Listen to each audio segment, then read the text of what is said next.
ஃப்ரிட்ஜில் வைத்த கேக்கை ஸ்நாக்ஸாக கொடுத்த தாய், பள்ளியில் சாப்பிட்டு முகம் வீங்கி உயிரிழந்த 7 வயது சிறுவன். பெரும் பரபரப்பு சம்பவம். ராணிப்பேட்டை மாவட்டம் திமிரி அருகே உள்ள தாமரைப்பாக்கத்தை சேர்ந்த மணிகண்டன் மற்றும் தீபலட்சுமி தம்பதியினருக்கு 7 வயதில் மிதுன் என்ற மகன் இருந்துள்ளார். இவர் காவனூர் அருகே உள்ள தனியார் பள்ளியில் 2ஆம் வகுப்பு படித்து வந்தார். இந்த நிலையில் நேற்று வழக்கம் போல பள்ளிக்கு சென்ற சிறுவன் மதிய உணவு இடைவெளியில் வீட்டிலிருந்து கொண்டு வந்த உணவை சாப்பிட்டுள்ளார்.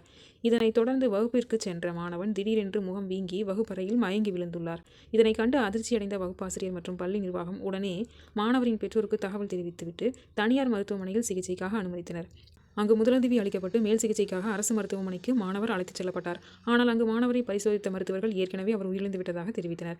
இதுகுறித்து தகவல் அறிந்து சம்பவ இடத்திற்கு விரைந்த போலீசார் வழக்கு பதிவு செய்து விசாரணை மேற்கொண்டு வரும் நிலையில், மாணவர் மிதுன் 11:30 மணியளவில் ஸ்நாக்ஸ் நேரத்தில் வீட்டிலிருந்து கொண்டு வந்த கேக் மற்றும் மதிய உணவு நேரத்தில் இட்லி சாப்பிட்டது தெரியவந்தது.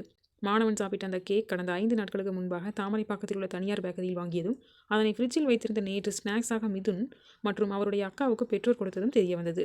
மேலும் கேக்கை சாப்பிட்ட போது துர்நாற்றம் வீசியதால் கீழே வீசிவிட்டதாக சிறுவனின் அக்கா போலீசில் தெரிவித்துள்ளார். இதனால் சந்தேகமடைந்த போலீசார் உணவு பாதுகாப்புத்துறை அதிகாரியின் உதவியோடு ஆய்வு செய்ததில் அந்த கேக் காலாவதியானது உறுதி செய்யப்பட்டது.